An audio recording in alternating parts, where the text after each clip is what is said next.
Mháthair Fola, Gearrscéal, my birth mother, le Gearóid Caoilte.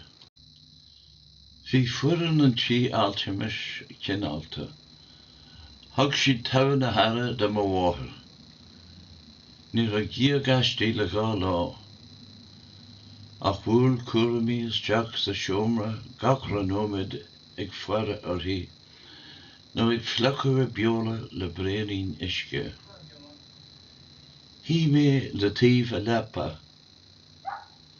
Bhí is agam nar a bhada uainn an bás. Jinis an doctor dom nach ra seansa be go dteocha sí sláán. Bhí an chrílag agus an néal trú a bhíthe. Go duban thoirigh sí. Níor mhórán a chuach a súile. Leor sí a gogar fanlag, a alec a bhic a grá, éist. Ní mé de Mháthair Fola, achtaithe, fadó. Hinní mé an rún I mo thrí leis na blianta. Anis an tam den íranna, is mach achtaithe tú. Tugadh dún tú agus tú trí bhídís. Leis na focail sin, gúil sí a súile agus ní dúirt sí focail eile. Cheap mé ar tús go tríarmad a leor sí. Beidir go raibh sí ag rálaí. Bhí seo an duine a thug airadam, an duine a thug lena crí mé, an duine a bhúndam ó fadratha. Bhí sí féin agus ag chéile Frank lim híomh in am an gátar. Thug siad mé, dul siad mé, chrá siad mé agus mo thrí lán de dhean dóibh. Fuair sí bás go lua ina dhiaidh sin. Fiú ag an taclid agus mo Gaeilge go léir a láthair, ní dúirt aine focail. Ní dhearna mise trácht ar bé ar an méid a dúirt mo Mháthair. An rá an tóra sin ag aine díobh. Bhíos trí chéile, amhras, mí hiiscint, mí chreidúint. Bhí na maithaán ilí sin mo chrá. Ihe na sapraide, hu mé go dtí a seomra, agus cuairdaí mé na taracáin. Thug mé grín graf amach, mise I mar lapadán I mronnach Mháthair. An rá a rintin eici an scéile intin do mar riamh. Bhí ceist fráineach ag réabú mintina. Cé hé mise. Cé hiad mar histoí. An raibh siad I driblóid agus áféile agus breisiú chrí orthu, nó ar thaidh siad mé gan bhuairt, gan trocra. Bhí siar a jet lá ag dul dom ón oifig, agus thocraigh mé an breisiú sin a thaidhú I mala a dia ag cuaireadh mo híobrathe. Cuairdaí mé an tidirlíon agus tháinig mé ar an rud a bhí uaim. Declan burn blachtere. Anam a bhfuil caradam. Tháinig mé ar an oifig gan mór an tribláide. Bhí sé site os ceann seap a lár an walla. Hu mé suas stair a cúng agus bhfuil mé isteach sa seomra. Bhí fear man éasta ina hí os mo thóir. Declan Bourne, fáilte rót isteach, chunas is féidir lam cuidiú leat. Is mise alec me go bhfáid. Is blachlíoch mé, táim a grúthás, agus beidir go bhétá teacht a gabhar orm. Hinis dom cad atá ar dintin agat. Tá mar ar lína fíoranna le 3 bliana anuas, agus fuair mo Mháthair bás cací seo hin. Ribh bháiste, leor sí leam tríd an néaltrú. dúirt í lam go raibh mé ochtaithe agus mé am lena. Tá an scéal do chreidse, ní hiige mé. Chreidim go raibh sí ag brunlóid. Ach caithfí mé a bheith cinnte tá is agat. Tuigim, luí lam gachrod gur féidir leat. Chuideoidh sin linn tá an cinnte. Tá an scéal ulig agat ón méid dúirt mé leat. Leb a báis a dine sí an scéal dam. Ní bhuair mé a hiile uhui. Ní lagam ach gá grín graf a aimsí mé. Cean amháin agus mise ina gúlan eici, agus cean eile féach. Thóg mé grín graf smól chatte as me hiachóg agus hí mé hiige é. Híomh amháin bhí bart le feicáil le canú. An chúl na focail teachar le léamh, Michelle agus Tony, Majestic Theatre, 1969.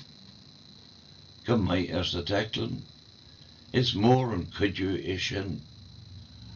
Rahí mé amon ibre gan bhfuil. Fág difar fón agus seolú lam, agus scartí mé ort nuair atá scéal ar bí agam. Hasí Declan a haide an sin díreach.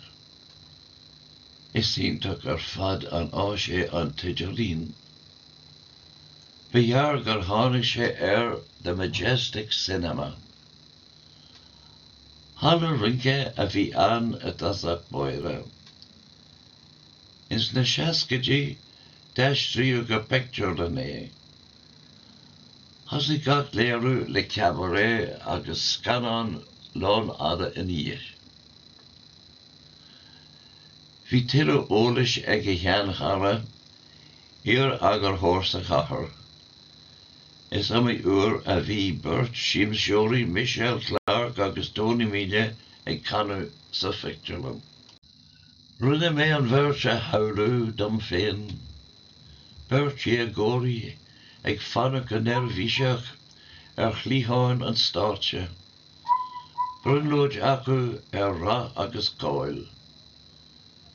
Bhí scéal an idir an bhirt bhí mé cinnte.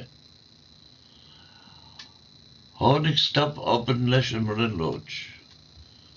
Bhain taisme don mirt ar a slí amhaile ihe, agus Mario Tony ar an touch. Gortaíodh Michelle go holc, agus haisí tréimhse feabhas an ospidéal. Fuarthas amach, go raibh sí torach ag an am, agus rugadh leanú buchanín san ospidéal. Faoin am seo bhí Declan ar bís. Seans mai gur bheith eilech an leanú. Thir sé scarrt orm agus bhuairmar le chéile a miúlís. Hadhuiam gur dhachar srían a thorlam. Bhí mé lán cinnte gur raibh an réiteach agan.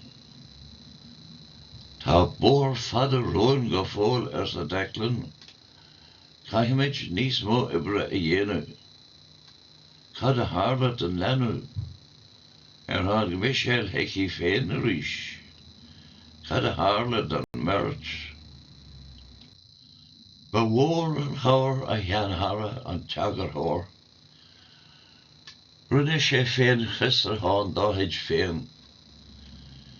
Curú an leanú faoi chúram na man réalta áitiúla. Ba vinnic an uair sin, a thug na man á réalta cúnú agus foscú do bháthracha óga agus a leanaí. Ba vinnic freisinne achtaíú leanú. Níl na mion sonraí agam a séisinam, ach fuair mé amach gur achtaíú an leanú leis trí de ghríomhí. Smuoinigh mé ar Mháthair Fola Michelle. Thuig mé an crua hás ina rosaí. Bhí sí ina héanaar, bhí Tony i míthe, bhí sí féin in ospidéal. cad a bhí in ándí. Cai go raibh íchanta an bíon lena hacht á fógu agus marúil orthaí. Hic sí gach a bhfuil na manóirialta dí. Leas an linneamh a bhí an intin agus hintin féin, ní raibh ach freagra a bháin an rochás. Bheadh orthaí éisteacht le gaoth na man réalta. Péisins a bheadh ag an leanú is le clán a thóirú ghean agus grádó a bheadh sé. Le crí trom agus dúil chráte dénta sí scarú lena seoir crí. Tháinig réiteach an scéal nuair a thug Declan agus mé féin cuairt an bost ofic áitiúil. Ansin, sudas de seoltaí, bhí an tanam Michelle Clark Milford. Bhí an seolú bagánaí leasmhaí de ramhuinis. Bhí mar thrí ag prabú I mar bhrálach. Bhí an ceann scríbe gardam faoi dhearú. Tú bogé a thara as a Declan. Beidir nach mé an freaga atá uait fáil. Is amí chur a churann an saoilde le himeacht amisra. Ceart am dal. Dá chnagan an doras. Dá leabhróin le ban a dulling a méid sin, ban a scar lena leanú. Thur an smaoinú anmhá orm. Ach ní bheadh sólás fáil dom gan an tólas a bheith agam. Tháinig Declan a gabhar orm. Bhfuil siad am scart fóin a dhéanú. Bhúil an fón faoi rí go dtí go bhfuair me freagra. Halló, chéhé seo sa gá bog mín. Léim mo chrí. Tám ag lorug Mrs. Clark Milford sa mise agus mo chrí I mo bhéal. Se, is mé atá an, chéhé seo, curtéiseach, arach.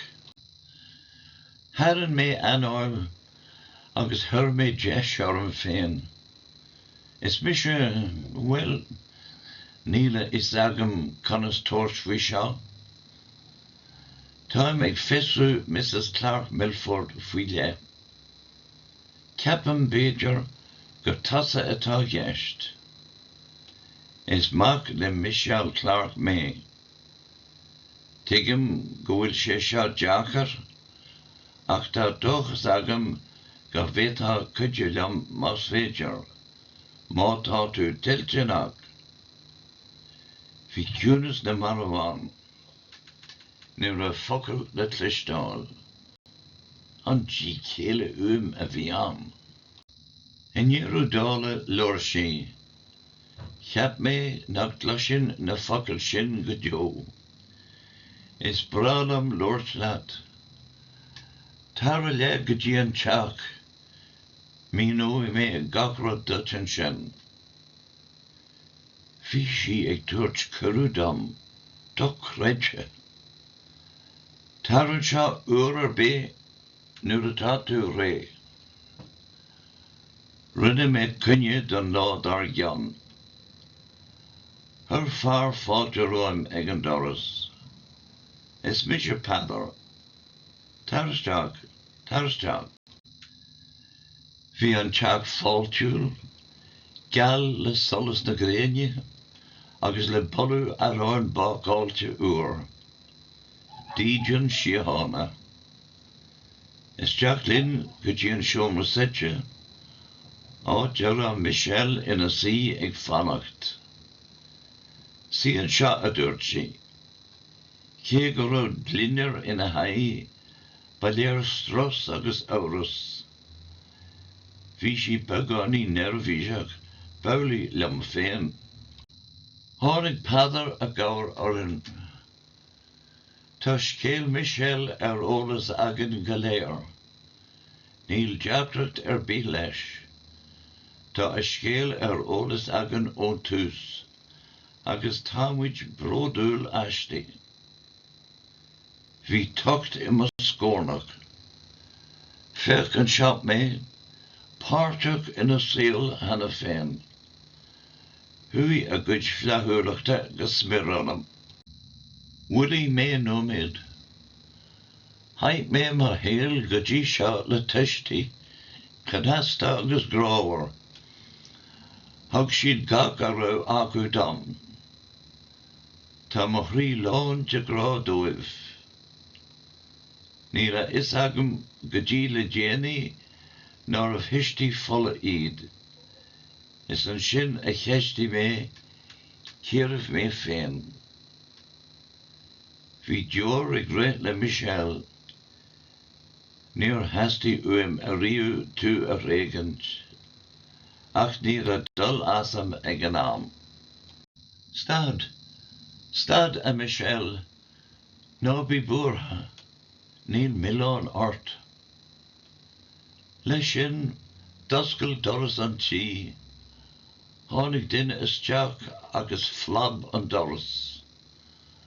Tá me taga a bhaim, tá súlagam go bhfuil an cetal ar fiacu. Ein scéal ar seise agus í ag seoladh isteach sa seomra site. Cuma le scéal, ní raibh is agam céthe tosa. Tá is agam, is tosa, se a bhilis. Is é seo alach de Gearróid. Bhí is agam, dehan mé an grúig rua, ach hena féin bhí sí mo fógu agus ag tuairt críosteach dom. Is í seo áine ar múchal bóire ar sa Michel. Cá raibh tosa a alach ar seise agus an mangu gáire ag gliscanach ina suaile. Cá raibh tosa nuair a bhí mé óg agus na buachalaí ag fanúid fuim agus ag tanint maithid grúige. Bé mé de hasant a seo amach. Ró dhéanach is ag meallú na bhar atá imanis. Agus dór Michel. Alec, tá tú taga a bhile faoi dhearú.